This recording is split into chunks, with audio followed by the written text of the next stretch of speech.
Welcome friends. இன்றைக்கி நம்ம resistance, capacitor, inductance, diode, MOSFET இது எல்லாத்தையும் செக் பண்ணுறதுக்கு ஒரு லோ காஸ்ட் மீட்டரை பற்றி பார்க்க போகிறோம். இந்த மீட்டர் மூலமாக எப்படி அதை எல்லாத்தையும் செக் பண்ணுறது, இதை எப்படி யூஸ் பண்ணுறது அப்படிங்கிற எல்லா விஷயத்தையும் இந்த வீடியோவில் நம்ம பார்ப்போம். இந்த போர்டில் பார்த்தோம் அப்படின்னா ஆர்டினோவில் யூஸ் பண்ணியிருக்க அதே அட்மேகா 328A அப்படிங்கிற சிப்செட் தான் யூஸ் பண்ணியிருக்காங்க. பிசிபி குவாலிட்டி பில்டு எல்லாமே ரொம்ப பக்காவாக இருக்குது. ஸோ இது ஒரு பிகினருக்கு ரொம்ப அவசியமான ஒரு மீட்ரு தான். இந்த மீட்டரை வச்சு எப்படி யூஸ் பண்ணுறது, இதில் என்னென்ன ஸ்பெசிஃபிகேஷன் இருக்குது அப்படிங்கிறது எல்லாத்தையும் இந்த வீடியோவில் பார்ப்போம். வாங்க வீடியோக்குள்ளே போகலாம்.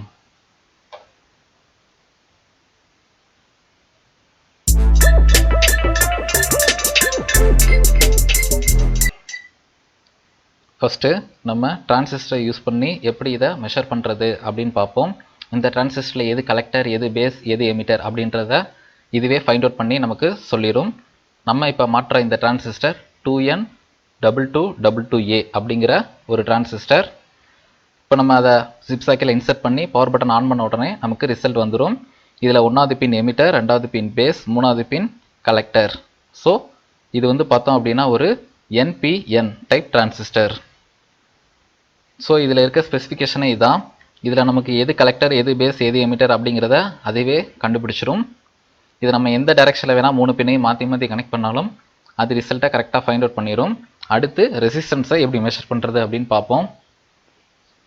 ரெசிஸ்டன்ஸை ஜிப் சாக்கெட்டில் இருக்கக்கூடிய அந்த 3 பின்னில் ஏதாவது ஒரு 2 பின்னில் கனெக்ட் பண்ணி ஜிப் சாக்கெட்டை லாக் பண்ணிவிட்டு பவர் பட்டன் ஆன் பண்ணணும்.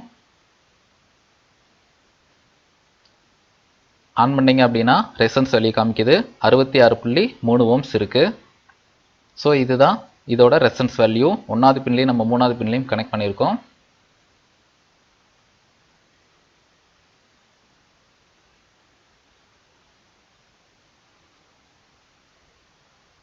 அடுத்து நம்ம கெப்பாசிட்டரை கனெக்ட் பண்ண போகிறோம். இது ஒரு பாலிஸ்டர் கெப்பாசிட்டர். ஸோ இதோட ரெசிஸ்டன்ஸ் கெப்பாசிட்டன்ஸ் வேல்யூ எப்படி இருக்குது அப்படிங்கிறத பார்ப்போம். இப்போ இதை 1வது பின்லையும் 3வது பின்லையும் நான் கனெக்ட் பண்ணி ஜிப் சாக்கெட்டை லாக் பண்ணிக்கிறேன். இப்போ பவர் ஆன் பண்ண உடனே டெஸ்டிங் பண்ணுது. ஸோ இதோட வேல்யூ 234.5 நானோ ஃபேரட். ஸோ மற்ற டேட்டாஸையும் சேர்த்து காமிக்குது. ESR 2.6 ஓம்ஸ் இருக்குது. அதாவது இந்த கெப்பாசிட்டரோட இன்டர்னல் ரெசிஸ்டன்ஸ் வேல்யூ. இப்போ நம்ம இதை ரிமூவ் பண்ணிவிட்டு அடுத்து ஒரு இண்டக்டரை செக் பண்ணி பார்ப்போம். இது ஒரு இண்டக்டன்ஸ். இந்த இண்டக்டரோட இண்டக்டன்ஸ் வேல்யூ எவ்வளோ இருக்குது அப்படின்னு பார்ப்போம். இப்போ இண்டக்டரை நம்ம வச்சு ஜிப் சாக்கெட் லாக் பண்ணிட்டு பவர் ஆன் பண்ணோம் அப்படின்னா அது மெஷர் பண்ண ஆரம்பிக்கும். இப்போ இதோட வேல்யூ பார்த்தீங்க அப்படின்னா 0.4 ஓம்ஸ் இருக்குது. 2.64 மைக்ரோ ஹென்ரி இருக்குது. ஸோ இதுதான் இதில் இருக்க மெயின் அட்வான்டேஜ். இந்த ஃபீச்சர் தான் எனக்கு ரொம்ப பிடிச்ச ஃபீச்சர். ஏன்னா ஒரு இண்டக்டரோட இண்டக்டன்ஸ் வேல்யூவை நம்ம மெஷர் பண்ணக்கூடிய மீட்டர் எல்லாமே ரொம்ப ஹை காஸ்ட் இருக்கும். ஆனால் ஒரு லோ காஸ்ட் மீட்டர் மூலமாகவே நம்ம இதை ஈஸியாக மெஷர் பண்ண முடியுது.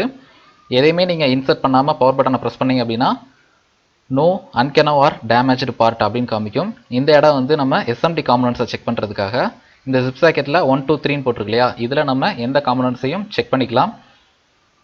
LED கூட இதில் இன்சர்ட் பண்ணி செக் பண்ண முடியும். டயோடு எல்லாத்தையுமே செக் பண்ண முடியும். இப்போ அடுத்து நம்ம மாஸ்ஃபெட்டை செக் பண்ணி பார்ப்போம். அது எப்படி ரிசல்ட் வருது அப்படின்னு பார்ப்போம்.